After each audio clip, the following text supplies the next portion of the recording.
Hello મિત્રો, પરિણામો બહાર પડે અને વાલીઓ અને વિદ્યાર્થીઓને જે સૌથી મૂંઝવતો પ્રશ્ન છે એ શરૂ થાય છે. કારકિર્દીની પસંદગી.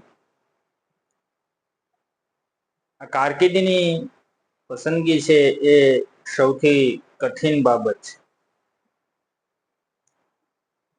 કેમ કે જેમ દરેક વ્યક્તિ ભિન્ન ભિન્ન હોય છે, તેમ દરેક વિદ્યાર્થી પણ ભિન્ન ભિન્ન હોય છે. તેની આવડત, તેની નબળાઈઓ, તેમની શક્તિઓ, તેમના વિચારો, તેમના અભિગમો બધું ભિન્ન ભિન્ન હોય છે.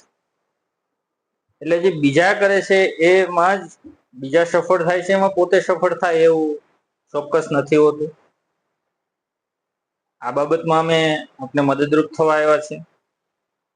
અમે આ સમસ્યાનો 100% ઉકેલ તો ન આપી શકીએ, તો એમાં મદદરૂપ 100% થઈ શકીએ. આપને માર્ગ મળી શકે એવા પ્રયત્ન અમે કરશું. બાકી આમાં નિર્ણય અને પસંદગી છે એ વિદ્યાર્થી અને વાલીએ મળીને કરવાની, તો જે ઉત્તમ કરી શકે છે. અમે એ બાબતને લઈને કેરિયર ગાઈડન્સ સિરીઝ શરૂ કરી રહ્યા છે. એનો પહેલો ભાગ છે.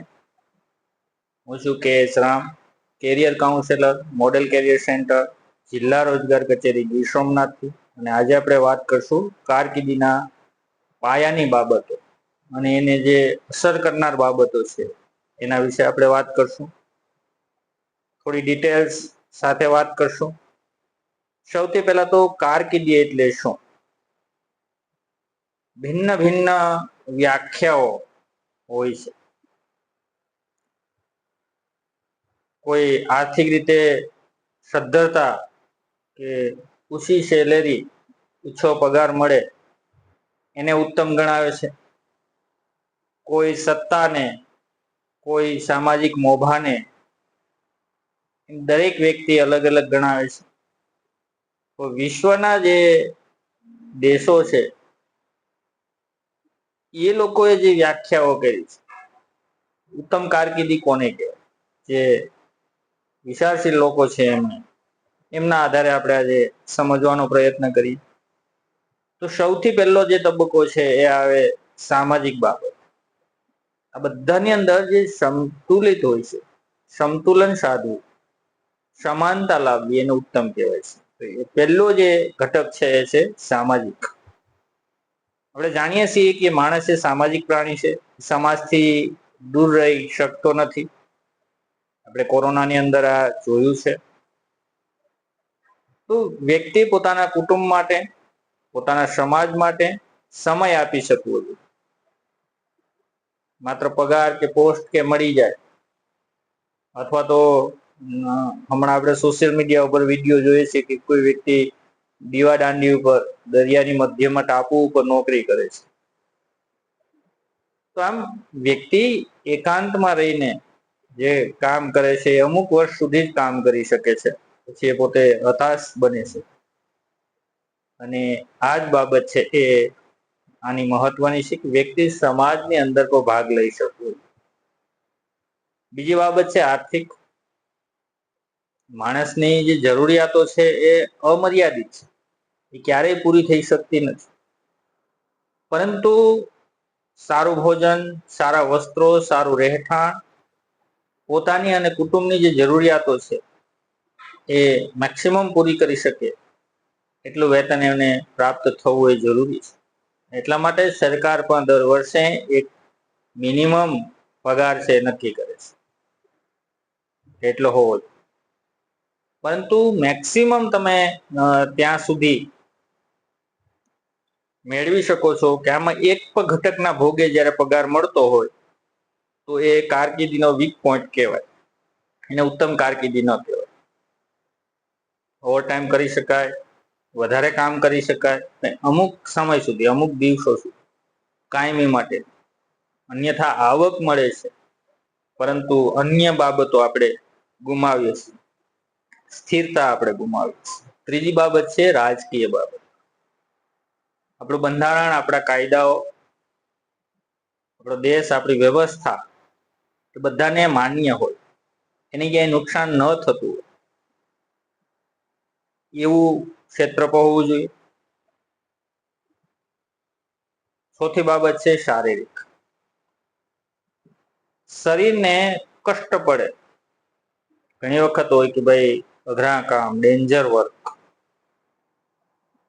તો એ ડેન્જર વર્ક છે અથવા તો શરીરના કોઈ ભાગ ઉપર વધારે વજન પડતો હોય, શરીરના કોઈ ભાગ ઉપર વધારે ઘસારો પડતો હોય, વધારે શ્રમ પડતો હોય, તો એ પ્રકારે પણ ન હોવું જોઈએ।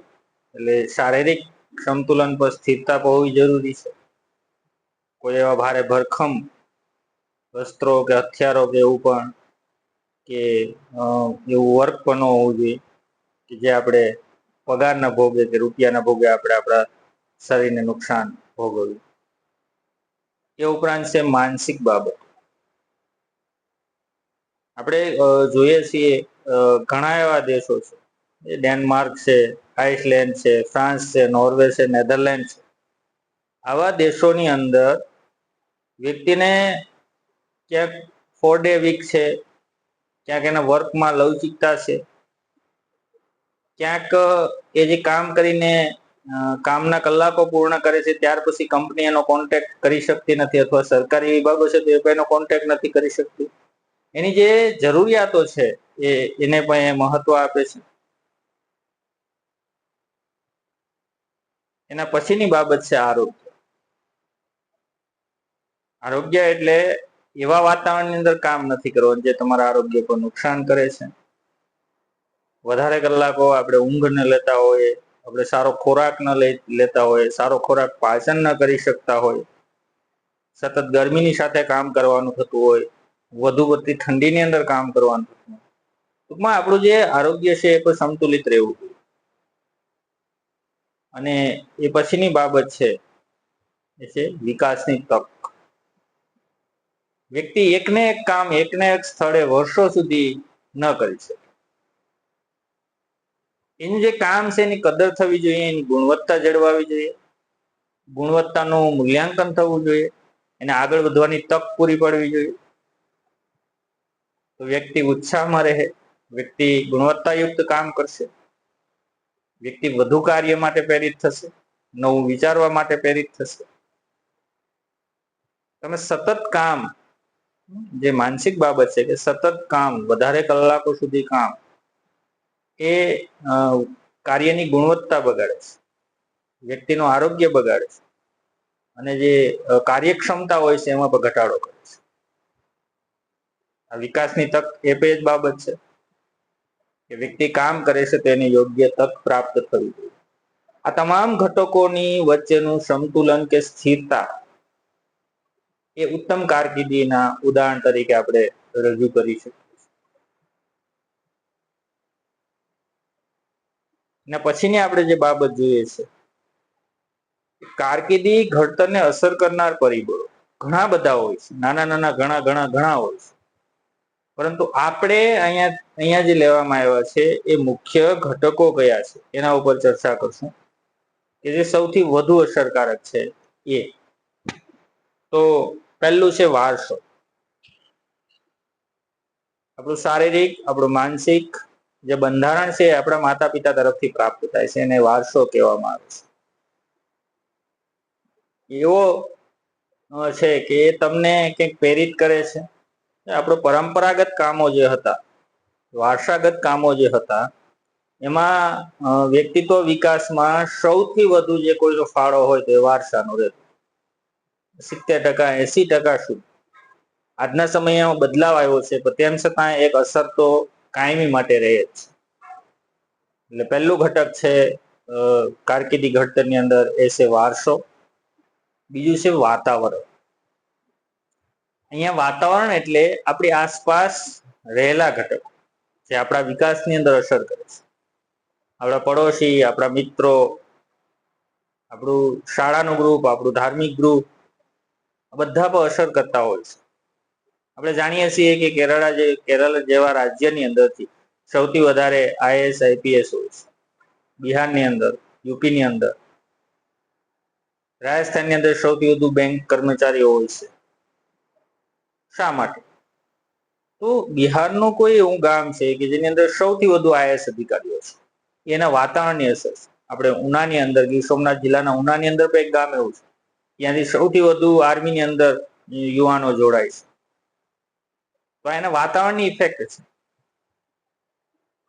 ઘણા એવા ગામો છે કે જ્યાં સૌથી વધુ ડોક્ટરો તમને જોવા મળશે, સૌથી વધુ એન્જિનિયરો જોવા મળશે. એ બધું છે વાતાવરણની અસર છે, અને વાતાવરણ વ્યક્તિના વિકાસમાં સૌથી મહત્વનો ભાગ ભજવે છે. ઘરનું વાતાવરણ છે, એનું મિત્ર વર્તુળ કેવું છે, સગા સંબંધીઓ, પડોશીઓ, ધાર્મિક જૂથ છે, રાજકીય જૂથ છે, એ કઈ પ્રકારના છે એનું મિત્ર વર્તુળ, એના ઉપર આધાર રાખે છે. વ્યક્તિને પ્રેરિત કરે છે. એક આખું ગ્રુપ 90% વાળું આખું ગ્રુપ તમે ભેગું કરો ને એની સાથે તમે 70 કે 75% વાળા વ્યક્તિને અંદર પ્રવેશ કરાવો, તો એ પણ થોડા સમય પછી એ લેવલે આવી જશે. એ એકદમ સામાન્ય બની જાય છે. એટલે વાતાવરણ, બીજું શિક્ષણની પસંદગી.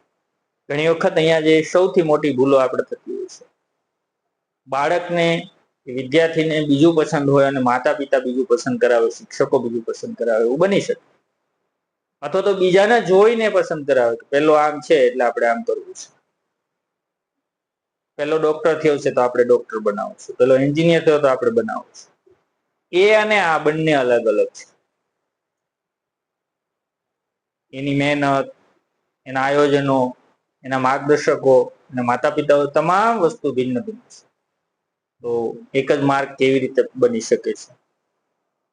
એટલે પાયેથી ઘણી વખત ઘણા વિદ્યાર્થીઓ ને વાલીઓ ઇંગ્લિશ મીડિયમમાં મૂકે, સ્કૂલના કોઈ પ્રશ્નો લઈને, કે અથવા તો વાલીના પ્રશ્નો, કે કોઈ સારું માર્ગદર્શન ન મળતા, સારા ટ્યુશન ક્લાસીસો અવેલેબલ ન હોય, અને ફરીથી એને ગુજરાતી મીડિયમમાં લાવવું પડે. જોકે વિદ્યાર્થી છે એ સારો વિકાસ કરી જ શકે છે.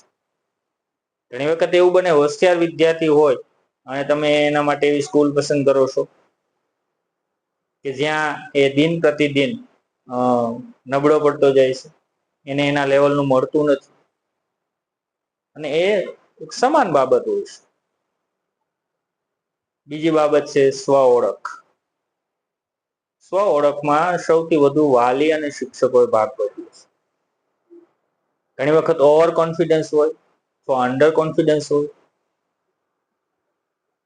વિદ્યાર્થીને આવડતું હોય છતાં એ આગળ નથી આવતો, ડર લાગે છે ક્યાંક હારી જઈશ તો.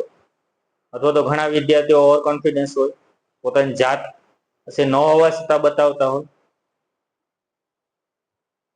આવું જે લેવલ છે એ માતા પિતા અને શિક્ષકો એનું જાણી શકે છે ખરેખર એ બાળકની કેપેસિટી કેટલી છે, એ કયા લેવલનું બાળક છે.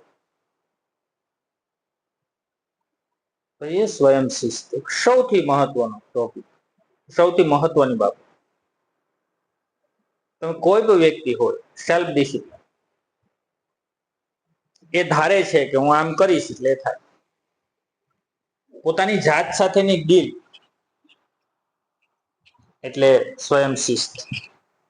સાધુ સંતો, મહંતો જે છે એનું સ્વયં શિસ્તનું લેવલ અતિ અપ હોય છે. આપણે આશીર્વાદ કહીએ છીએ કે એના શબ્દો છે એ સત્ય સાબિત થાય છે, તો એ છે સેલ્ફ ડિસિપ્લિન લેવલ. વિદ્યાર્થીની અંદર કેળવાવું જોઈએ. પોતાની જાત સાથે જે સંવાદ કરે છે એ હંમેશા સત્ય જ હોવું. હું કાલે આમ કરીશ તો થઈ જવું. એ પોતાના મગજ સાથે, પોતાના નિયંત્રણમાં એને મગજને લે, હું આમ કરવાનું છે, એ બહુ સરળતાથી થઈ શકે છે. એના પછી છે માર્ગદર્શન. જો આ પણ મહત્વની બાબત છે. ઘણી વખત જે વિદ્યાર્થી છે એને ઓળખાવીને કોઈ માર્ગદર્શન આપી દે, અથવા તો કોઈ પણ વ્યક્તિને તમે પૂછી લ્યો આનું શું કરવાનું, કે પેલા ભાઈનો છોકરો પહેલું કામ કરે છે, જો એમાં સારું છે ને આવું છે તેવું છે, આ પોસ્ટ છે, તો તમે એ કરાવો. પરંતુ એ અને આ બંને સેમ છે, અલગ અલગ છે, ભિન્ન ભિન્ન છે. કદાચ આનું લેવલ એને કરતા અપ હોય. એ પણ ખાસ બાબત જોયું, નિષ્ણાંત પાસે એને માર્ગદર્શન આપો, જે ક્ષેત્ર સાથે જોડાયેલો વ્યક્તિ છે એની પાસે એને માર્ગદર્શન આપો. અથવા આજે તો આપણી પાસે એઆઈ ને ટૂલ્સ ઘણા છે જેનો આપણે ઉપયોગ કરી શકીએ છીએ. વ્યૂહાત્મક આયોજન.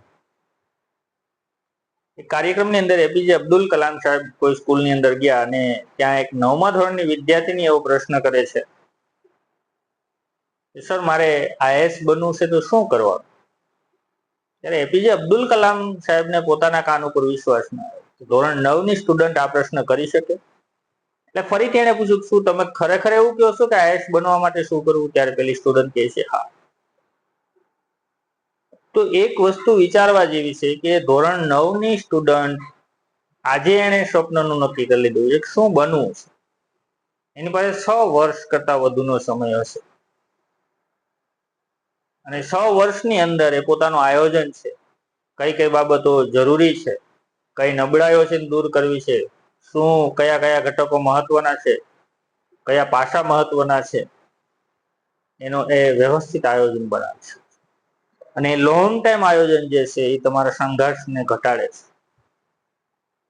અને સરળતાથી કારકિર્દીને કે પસંદગીની કારકિર્દીમાં એ પસંદ થઈ શકે છે. એટલે એક બાબત તો છે સ્થિરતા. અમે ઘણી વખત જોઈએ છીએ કે વિદ્યાર્થીઓ પાસે અલગ અલગ ડિગ્રીઓ હોય છે, કોઈ પણ ડિગ્રી કોઈની સાથે સંલગ્ન નથી હોય.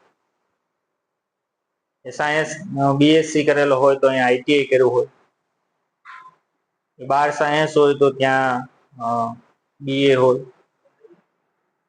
આ બધી જે બાબતો છે એ અસ્થિરતા દર્શાવે છે. ખરેખર વિદ્યાર્થી સ્થિર થવો.